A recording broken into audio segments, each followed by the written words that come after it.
Today is Sunday, November 16th. And first I want to say good morning and welcome to all the newcomers who attended yesterday's introductory workshop. This morning I'm going to talk about a saying about Zen practice that many of you have probably heard before. Actually, I think it appears on the homepage of our website. Practice is simple, but not easy.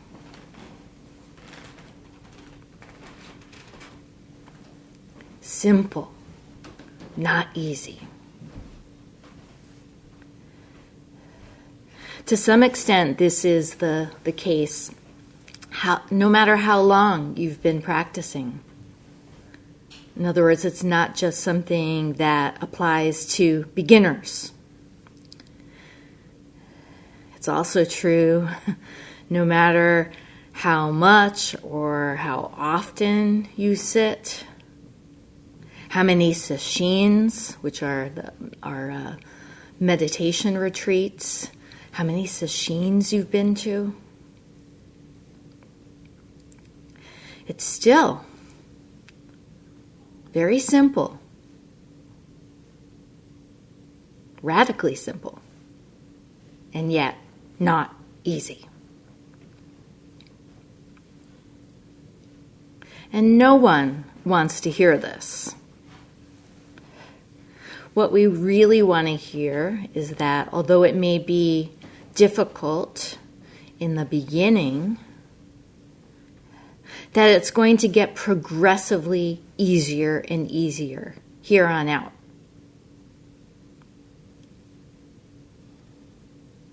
We also want to hear that we're going to have some incredibly deep, great insight. And it's going to happen sooner, not later. That is on our timetable. At which point we will no longer be troubled by anything that life throws at us.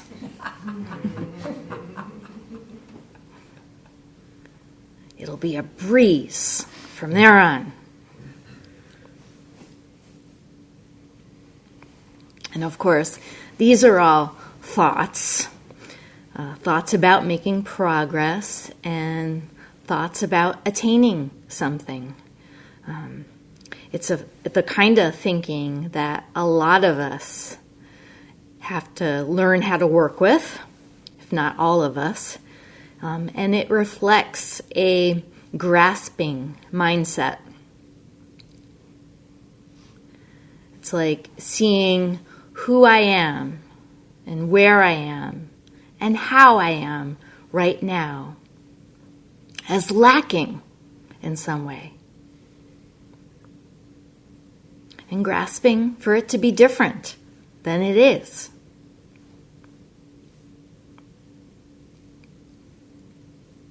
But actually what the Buddha taught was that it's not possible, it's not even possible for life to throw anything at us.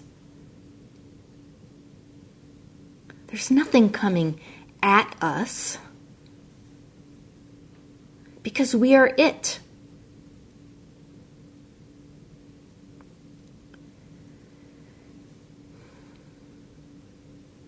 All of life is one whole. Nothing separate.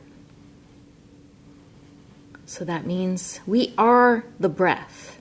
We are the koan. We are the rain and wind and clouds, just as we are sunshine. All of it. And whatever we're experiencing right now, We're it.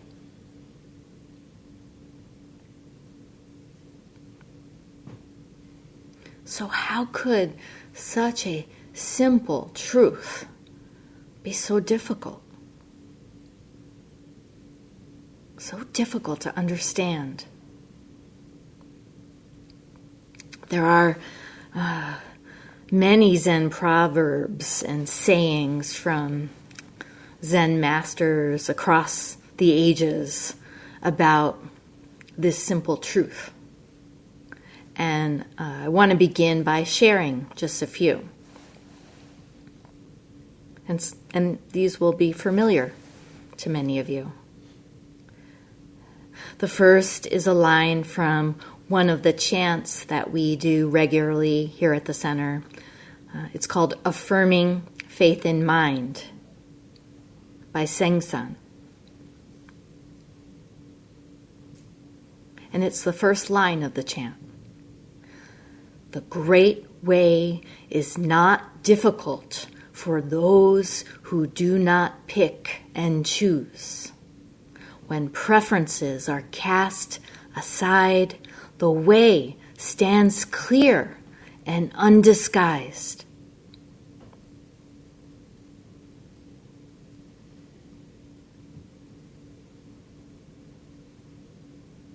The truth is simple. It's self-evident. When we drop our habit of chasing after preferences, seeking out the things we like and avoiding the things that we don't like, that's actually where we find freedom. It's what Bodhin Roshi refers to as the freedom that comes with no choice. And this isn't how we ordinarily think of freedom. Usually we think of it as having to do with being able to say and do whatever I want, when I want. The freedom of asserting oneself as an individual. At least that's how it is in American culture. So how can we possibly experience freedom by giving all that up?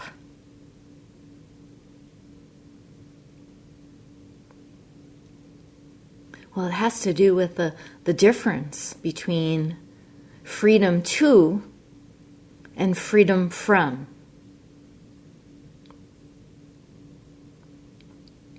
In modern architecture, there is this saying, less is more.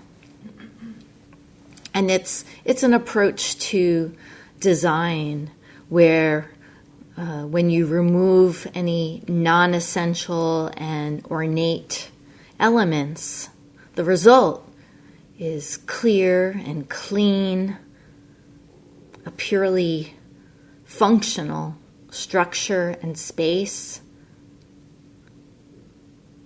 that is bright and open. And the same can apply to our life,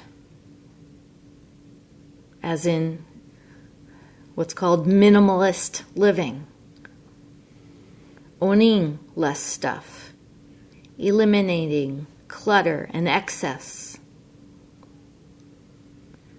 just focusing on the bare essentials.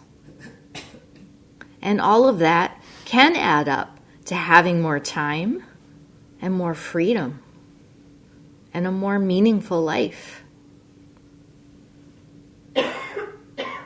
Also, a low impact life because you're consuming less, treading lightly.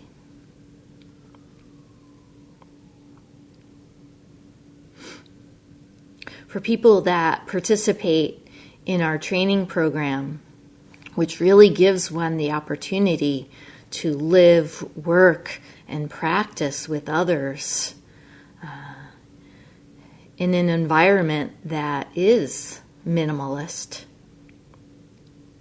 can be challenging, at least at first. It does involve giving up choices. It involves following the Zen Center's daily schedule instead of your own agenda. The focus is on sitting and work practice, in other words, practice on the mat and off the mat. And when it comes to work, as much as possible, one is assigned to do a very simple task, like routine cleaning, meal preparation, or this time of year, raking leaves. And this means that in order to really make the most of this freedom from how you ordinarily live your life, you've got to drop your goals and ambitions, including your ideas about status and rank, as in ideas about the kind of job I should or shouldn't be doing because of who I am. You have one job, really, and it's to be present. Simple.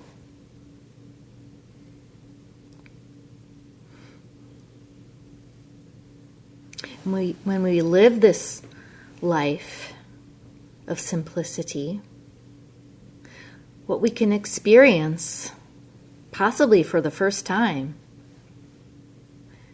is what it's like to have fewer complications. And along with that, fewer thoughts to grab onto.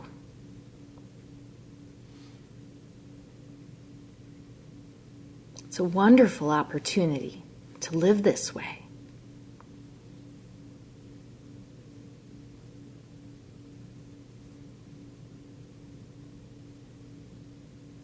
Everything's taken care of for you in this communal setting,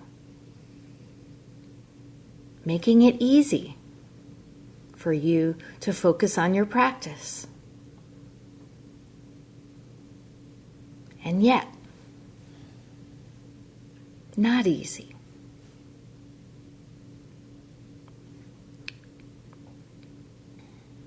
Here's another quote, and this one is from Shunryu Suzuki, author of the book Zen Mind, Beginner's Mind, which is a classic text along with 3 pillars of Zen.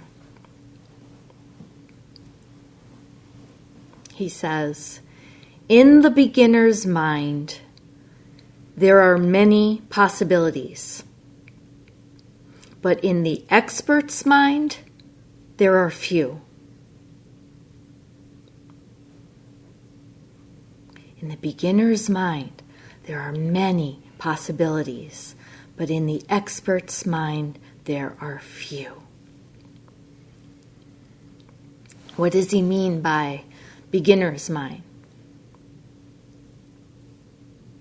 A beginner is someone who doesn't know a thing. One whose mind is not full of ideas about the way things should be or shouldn't be. Instead, it's a mind that's wide open to whatever presents itself, free of assumptions and opinions, curious,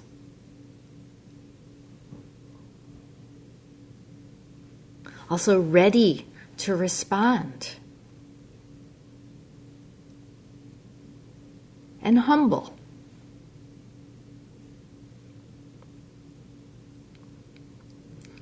And then you have an expert, on the other hand, who has it all figured out. The expert's mind is rigid and narrow, closed off to possibilities.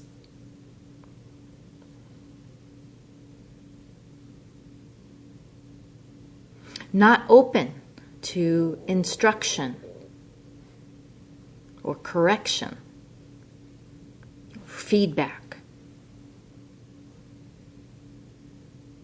Not at all free and ready to respond because it's so preoccupied with its own ideas of right and wrong, good and bad, this and that.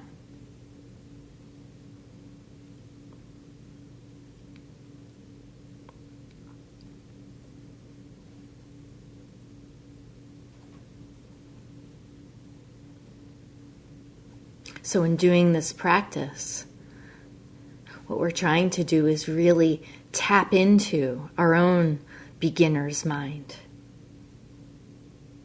that which lies beneath thoughts.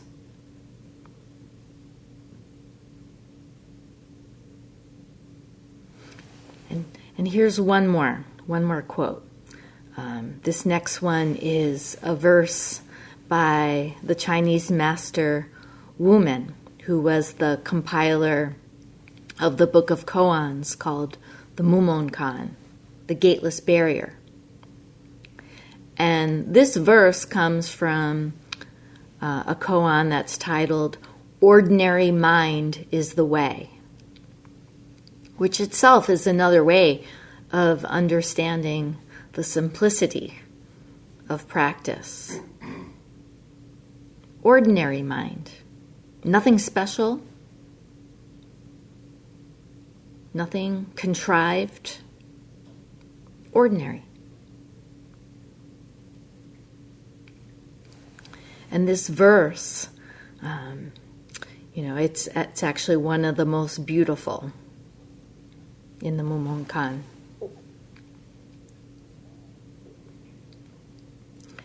Hundreds of flowers in spring, the moon in autumn, a cool breeze in summer, and snow in winter.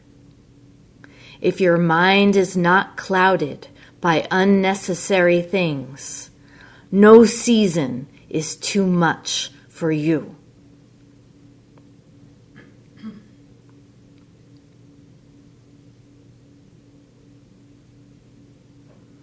No season is too much for you if your mind is uncluttered. If it's free of attachments to ideas, concepts, things.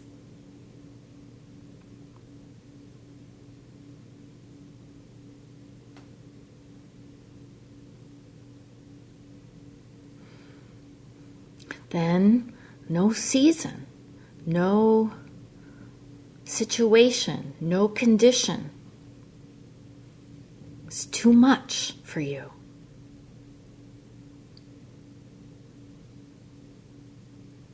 You experience it all as it is, not how you want it to be. And this too is freedom.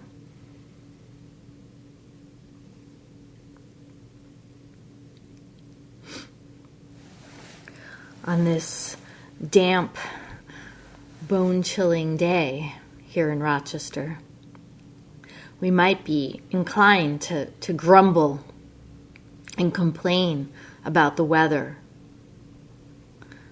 telling ourselves, oh, summer went by too quickly, and now winter's coming. It's going to be a long one. It's going to be a long time before we see the sun again. in this cloud capital of the world. And on and on. Of course, these are all thoughts.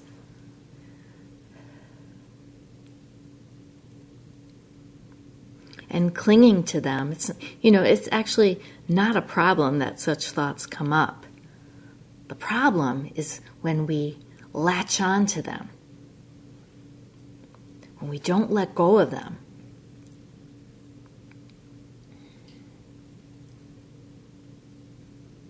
Ordinary mind is the way. So, if you're cold, then just be cold. Simple.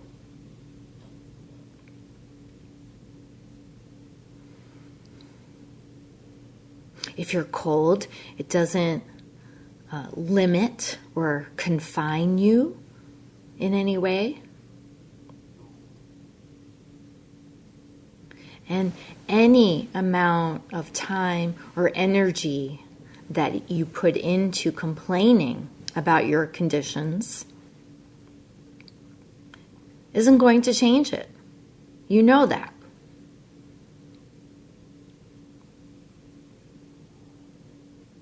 We've all experienced this.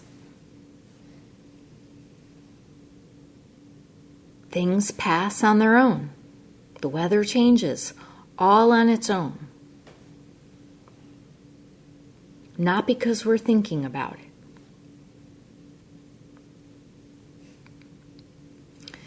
So, not identifying with our thoughts, not dwelling in them, again, is where we find freedom.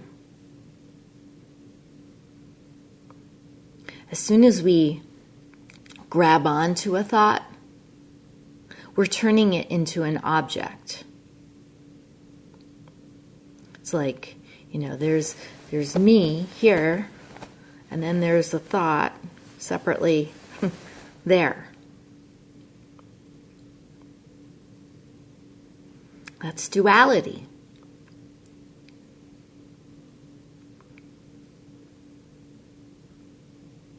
So we need to learn how to just let them be, rather than try to suppress them. If we try to suppress thoughts, again, we're making it into a thing, into an object. But more than that, we're tacking another layer of thought on top of it. The thought that thoughts are bad.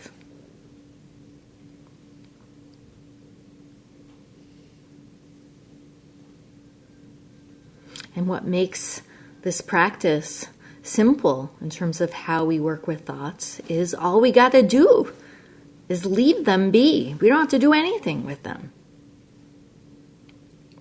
Just let them be.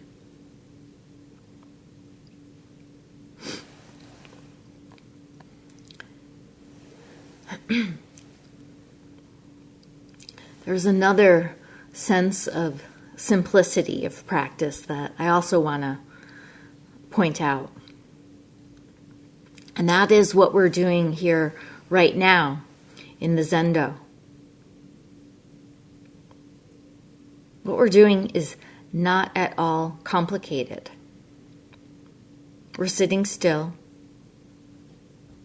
in an upright posture, aligned in the way that our body is designed to sit.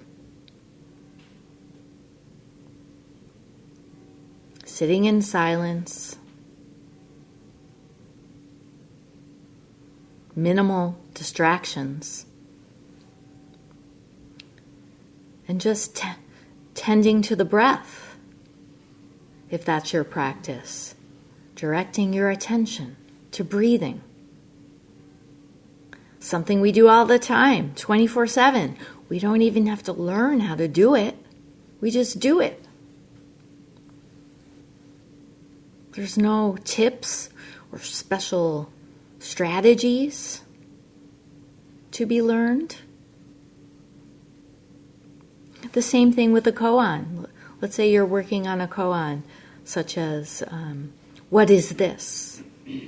Or, who am I? These are very simple first koans. And you just absorb yourself in that simple question. And just like breath practice, it involves single pointed concentration.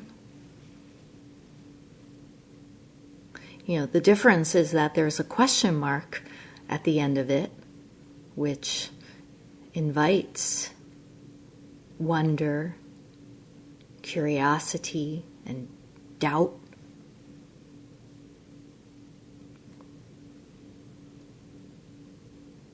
I won't say anything beyond that about koans. I realize there are some new folks who don't know much about them.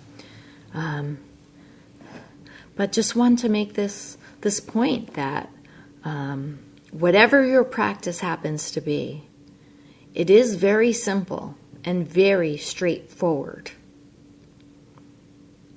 You sit, you breathe, you turn your attention to your practice.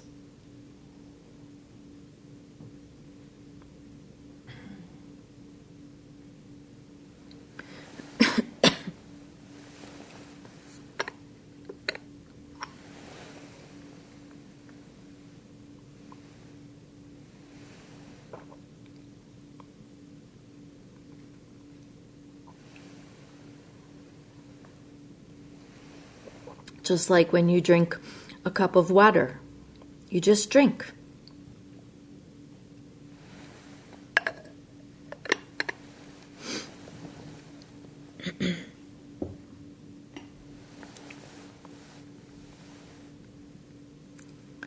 So it's so simple that there's no special technique that a teacher could offer to you. There's also no stages or steps involved to advance, to move forward. And there's no such thing as making progress in practice. This moment, right now, is all there is. And now it's gone.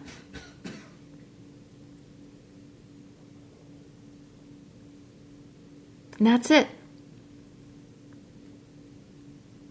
We have everything we could possibly need.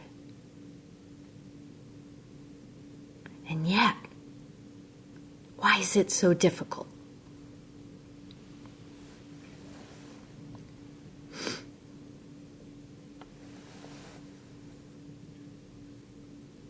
There's nothing we need to change. Each one of us has a body to practice in. We've received some basic instruction on how to do it. And sure, you might learn some new things along the way, like refining your posture, or learning how to relax the body while doing Zazen, which is very important. But as long as you're doing it, you're doing it. As long as you're making that effort, that's the practice. That's the practice working.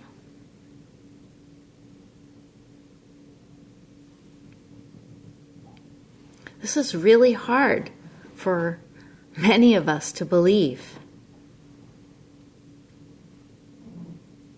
I remember when I did my first workshop and sat here in this Zendo for the first time. It was so refreshing and exhilarating, really. especially in this world where there's so much stimulation, so many things to distract us, so many things competing for our attention.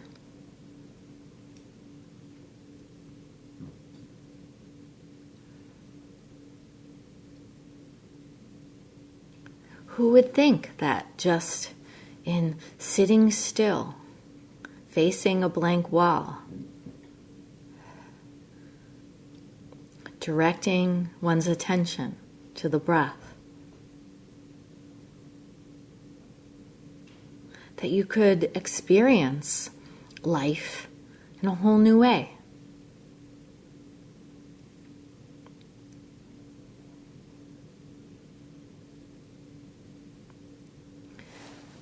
Alas, invariably, thoughts do arise, though.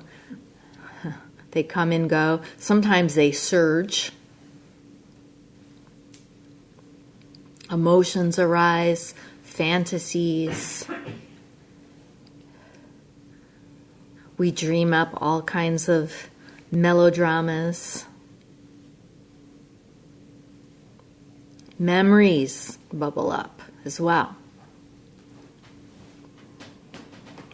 There's a lot of internal activity that we encounter that's been going on all along, but not until we sit down and do Zazen do we really see it.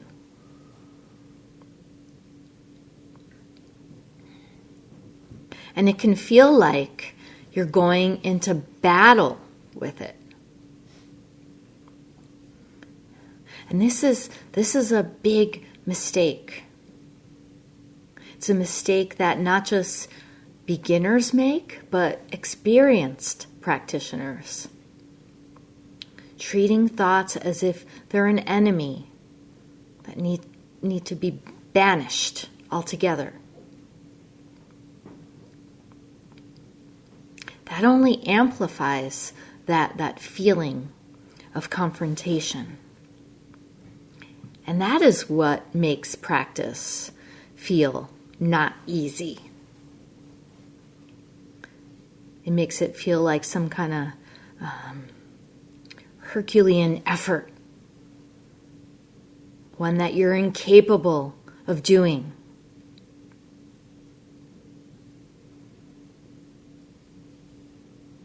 That effort can feel really hard. First, there's the effort of getting yourself to sit in the first place, making time every day around family and work and various responsibilities. All the things on your to-do list. All the time one spends on their electronic device. All of that can make it difficult just to take the time to sit. At least that's what it feels like. And that's the important word here, feel. It can feel that way. But is that how it really is? Where is that feeling coming from? Is that a feeling you should put your trust in?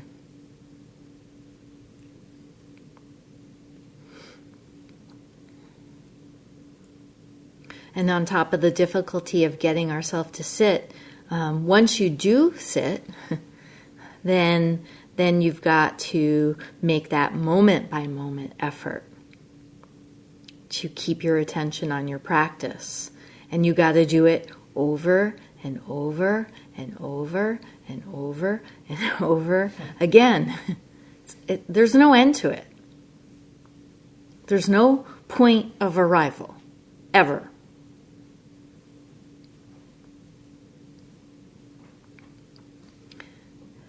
And so we find ourselves straining, and it shows up in our body.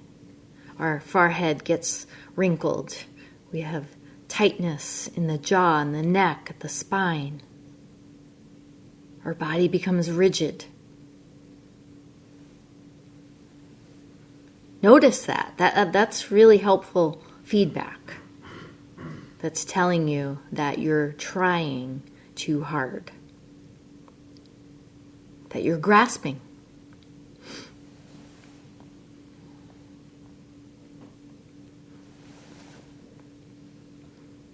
But what's really going on here is that we're allowing the priorities of what we might call the small self to get in the way. The small self being this sense of having an identity, of being an I or a me that is separate from you and them.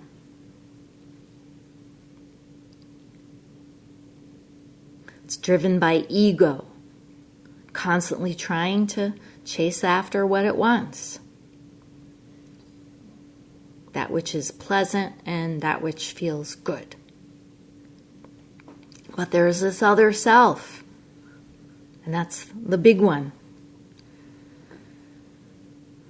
The one that can't be contained. It has no borders or edges to it. Can't be divided in two either. We can't even understand it as a distinction between one versus two.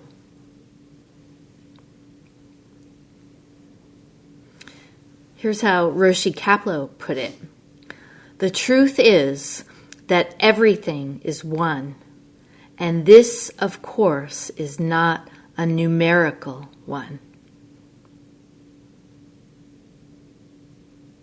And that's why we say our true self is no self.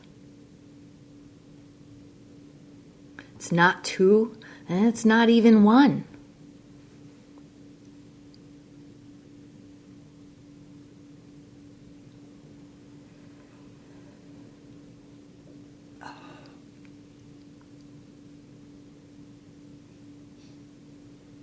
And yet we have to work with thoughts in order to access it.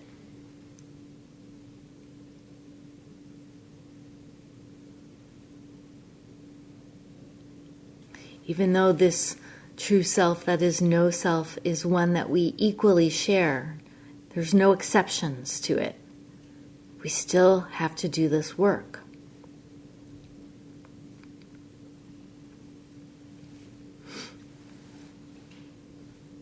I recently read the latest figure on human attention span, and it's really quite alarming.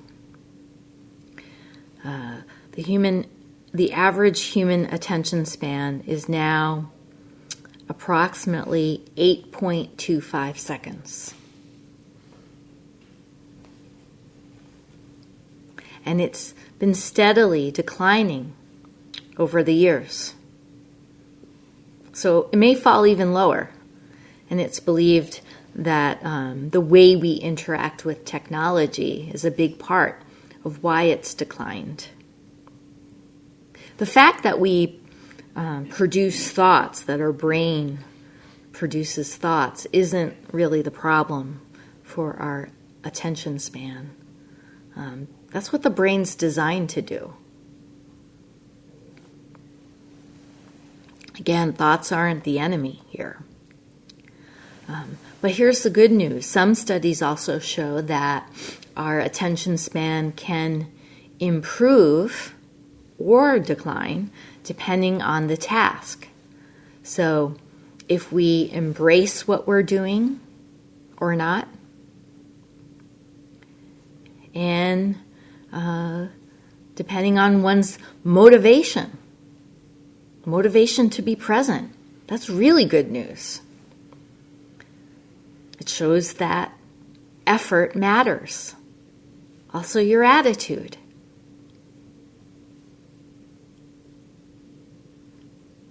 But it needs to be effortless effort, without trying to make something happen. Simply allowing the mind to experience itself as itself, just as it is. You know, I got some inspiration for this topic earlier this week when I was stranded in the Atlanta airport. I was on my way back from Mexico following a 7-day sesshin. And once I got to Atlanta, my connecting flight was canceled. And then flight after flight after flight was also canceled. And this was due to the government shutdown.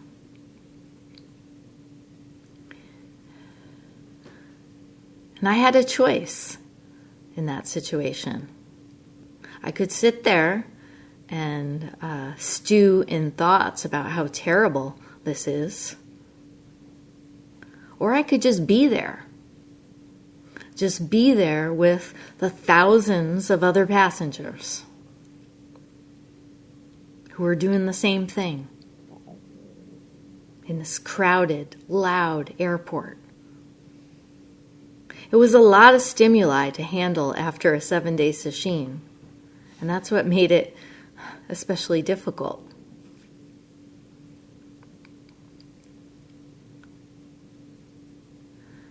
But actually, even though I was there, I spent 2 nights there, even though that was the case, it was actually quite wonderful. There was this sense of camaraderie. I met so many people, just random people, as I was waiting online.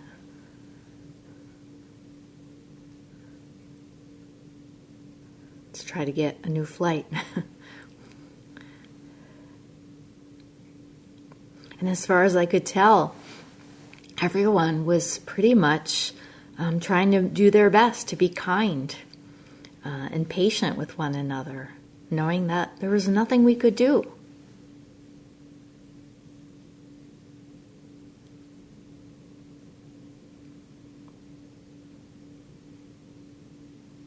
Just throwing oneself into the conditions that you're in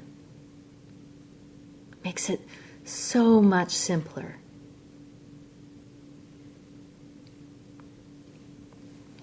I want to close with a short story from a book called Stories of the Spirit, Stories of the Heart.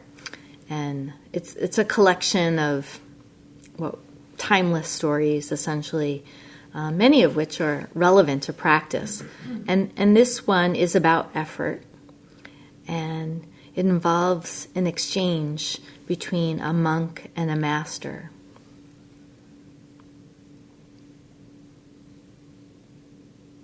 And hopefully it'll give you some perspective on how to understand effort as effortless.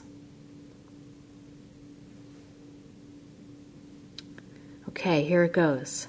One of the devotees in the temple was well known for his zealousness and effort. Day and night, he would sit in meditation, not stopping even to eat or sleep.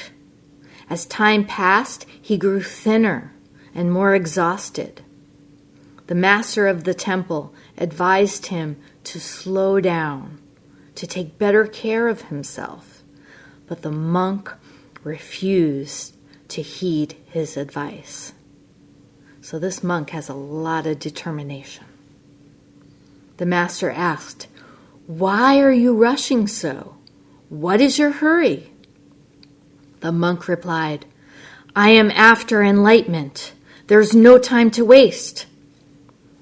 To which the master asked, how do you know that enlightenment is running ahead of you, such that you have to rush after it? Perhaps it is behind you. Perhaps all you need to do is to encounter it by standing still.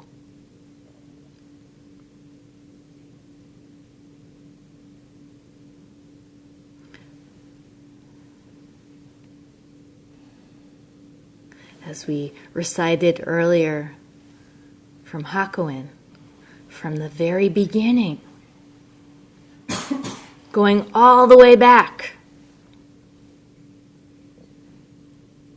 all beings are Buddha.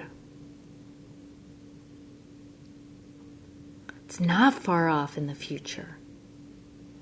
It's not at a distance from where we are right now.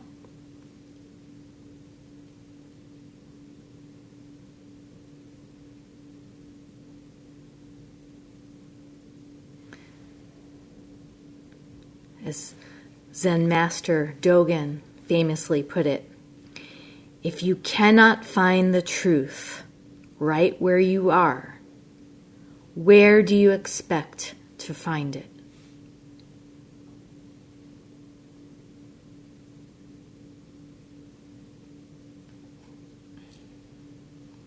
We'll stop here and recite the 4 vows.